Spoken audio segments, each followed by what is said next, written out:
Salam dostlar, necəsiniz? Xoş gördük sizləri. Mən indi dana ətindən, yəni mal ətindən belə deyim, langet hazırlayacağam. Onun qabırğasından hazırlayacağam, yəni antrikotdan belə.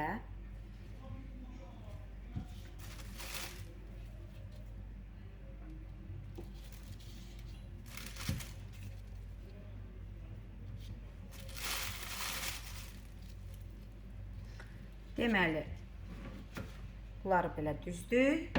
Bunlara nə gedəcək?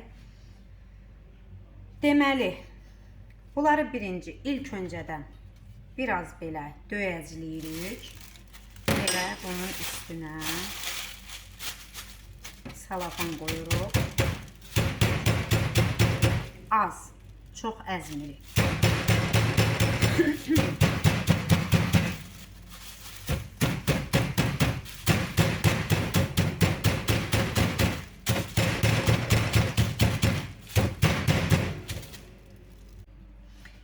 Kim istəyir dostlar, deməli bunun qırağındakı bu sümüklü parçanı çıxarda da bilər.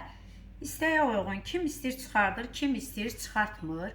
Mən belə çıxartdım, yumuşaq qığırdaq ətdir. Deməli neynədik? Ətləri hamısı belə döyəclədik. Qabırğalarını belə çıxartdıq. Hamısını qəşəng döyəclədik. İndi bunları marlavat eləyəcəyik. Deməli, marlavat eləmək üçün bizə nə lazımdır? Azca duz vururuq. Duzunu az eləyirik.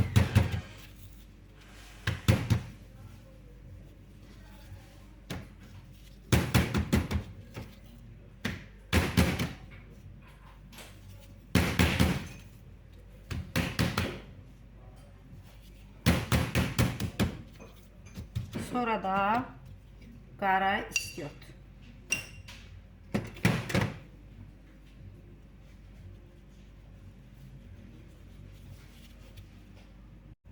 Qara istiotu da o izdi, bu izdi, ətin o üzünə də, bu üzünə də. Hamısını vurandan sonra buna zeytun yağı azca. Yəni kimdə zeytun yağı yoxdur, duru yağ da vura bilər. Hər bir ətin üzərinə biraz belə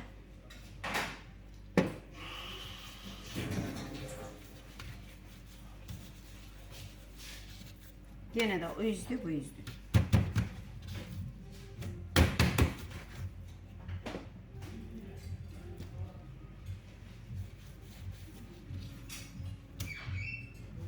Ən axırda nə vuracaq buna? Kəhli otu. Kəhli otu da bilirsiniz də, yəni çaya zada tökən kəhli otu. Belə. Bu niyə? Bunun həm dadı, qoxusu çox qəşəng olur. Bunu belə marlavat eləyirik dostlar. Qoyuruq bir qabın içinə. Qoyuruq orada qəşəng bir yarım saat qalandan sonra ət özünə dad götürür. Həm də ət biraz qalır, belə deyim də, dinlənir. Dinlənəndən sonra bunu qəşəng tavada qızardarıq. Pişirəndə qızarmış halında çəkib sizə göstərərəm. Baxın, görürsünüzmü ətin gözəlliyini? Çox super də, təmiz və keyfiyyətli yerdən alınıb, çox halal yerdən alınıb, həqiqətən möhtəşəmdir də.